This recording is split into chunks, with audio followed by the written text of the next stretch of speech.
Toxic workers can be a major drain on companies. They can make the office uncomfortable and uninviting for others, but the traits aren't always easy to spot. LaSalle Network CEO and founder Tom Gimbel joining us now to talk about how to avoid being a toxic employee. Hello, Tom. How are you? I am wonderful, Micah. How are you? I'm good. How do you know you're a toxic employee?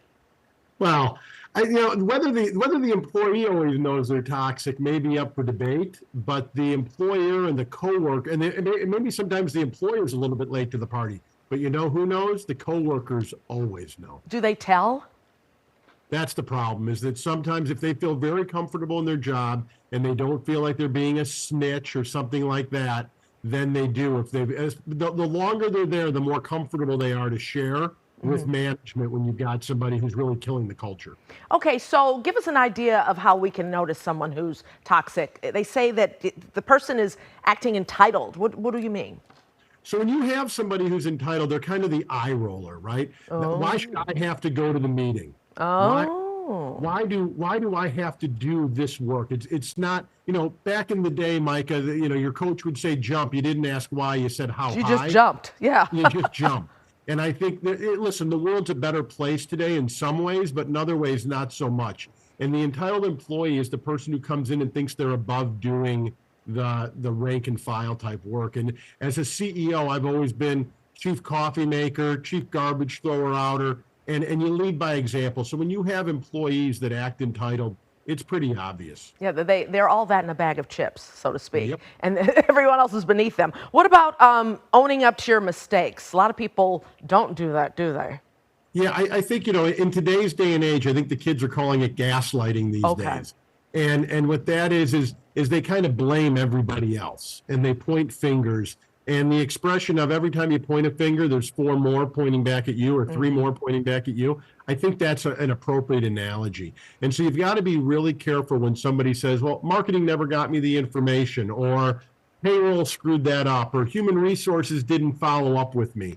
Is that when it's always somebody else's fault, that's kind of where there's smoke, there's fire, if no one ever takes accountability for the problem. And don't be a yes person.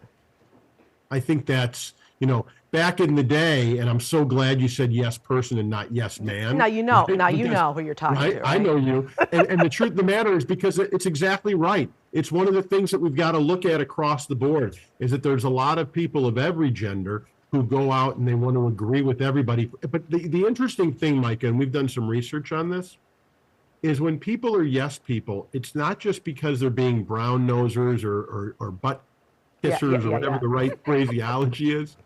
It's because they don't want to do extra work sometimes. Oh, it's and they figure easier that to the go boss will say, along and to agree yeah, than if you disagree. And God forbid the boss says, you know what, Micah, why don't you do some research on that and find out? Right. So when you've got yes people, sometimes it's not just that they want to be a favored child in the organization. A lot of times they're lazy. They don't want to do the work that goes around with it. So you got to be really, really careful about people that always are in agreement or those that never disagree. So is the answer get rid of this person? Should the boss get rid of this person? Do you tell this person to get better or else? Or how do we deal with this? I think across the board, Micah, it's the evolution of being a manager of people.